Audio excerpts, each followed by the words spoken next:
Sonic the Hedgehog, the iconic figure we all know and love from that one game called Sonic the Hedgehog from 1991. Today on Chick Reviews, I'm going to be talking about Sonic the Hedgehog for the Sega Genesis from 1991. Sonic the Hedgehog, made June 23rd, 1999. It was a primer outing for the creator of Sonic the Hedgehog and the group behind its creation, Sonic Team. Though the game only received marginal success in its home country, almost overnight Sonic became a sensation in the West, solidifying Sega's place in Europe and turning the company into a household name in the United States. For the first time, a company was able to divide completely with the console and the game maker Nintendo, which had dominated the second half of the 1980s. Though Nintendo still reigned supreme in Japan, the highly contested 16-bit war in the West was a marvel to behold. The big two being neck and neck through almost the entirety of the third generation of console gaming. The game propelled the creators into the realm of video gaming superstardom. Programmer Yuji Naka, for the time becoming the face of Sega, much as Shigeru Miyamoto became the face of Nintendo after the success of Super Mario Bros. The franchise took off with this version of the game being released on the Sega Master System, and a series of sequels across Sega's various consoles over the years.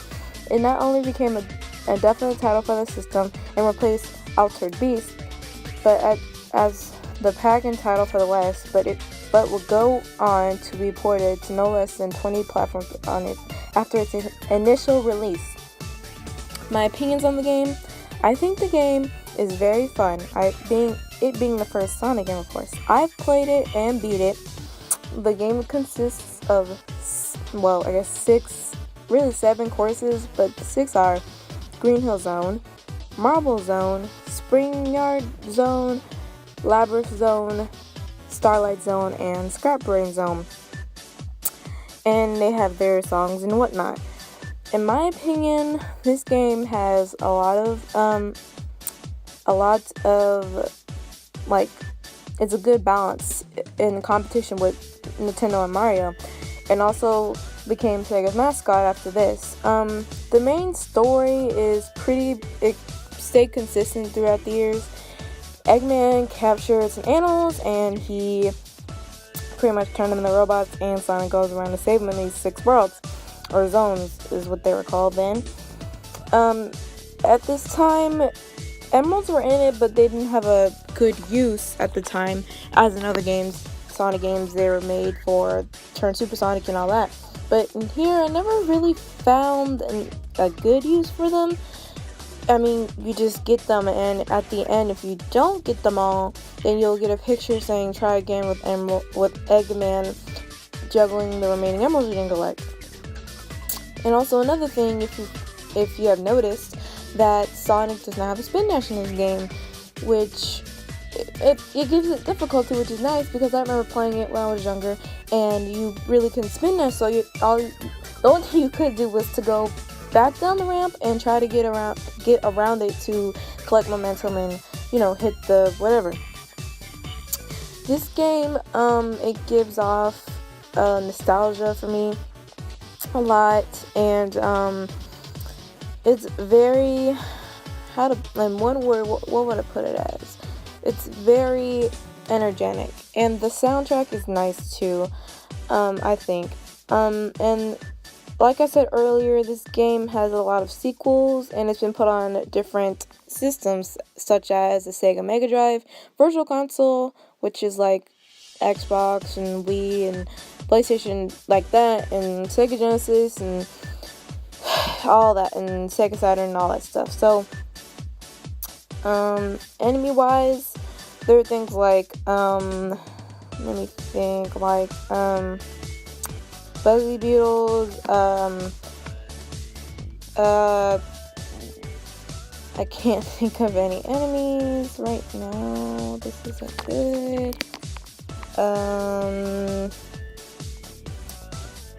Let me think. I'll just show a picture of them. And let's see. There's also level select. it pretty much lets you do all the courses and play the song, or really it's more of a sound test, but yeah, I guess I'll tell you who, like, the production credits. The game plan was Hirokazu Yoshihara, programmer was Yuji Naka, character designer was Natsu Oshima, designer was Gina Ishirawatari, and Ridiko Kodama. Sound producer was Masato Nakamura. Sound program was Hiroshi Kubata, Yuki Makano. Special thanks, Fujio Minishia. And presented by Sega.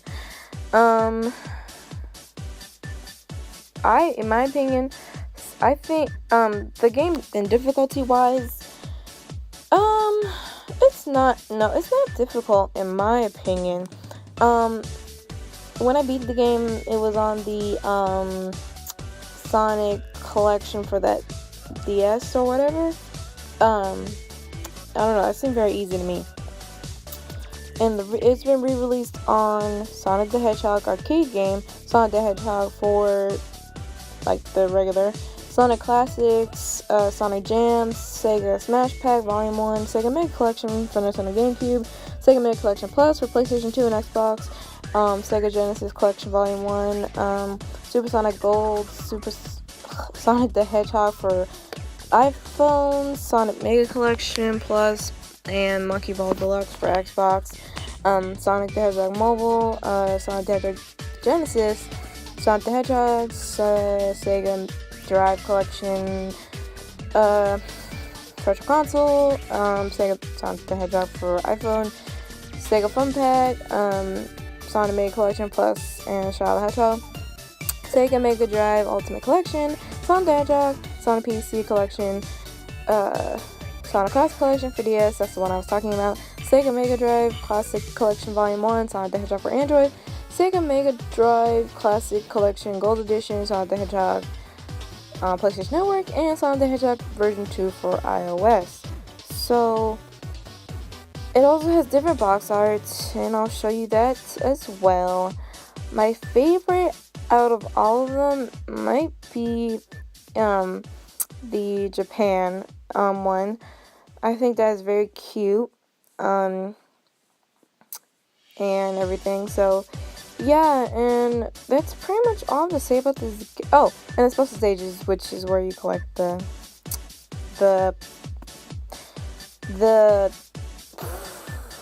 emeralds, geez. And so yeah, that's pretty much all I have to say about this game.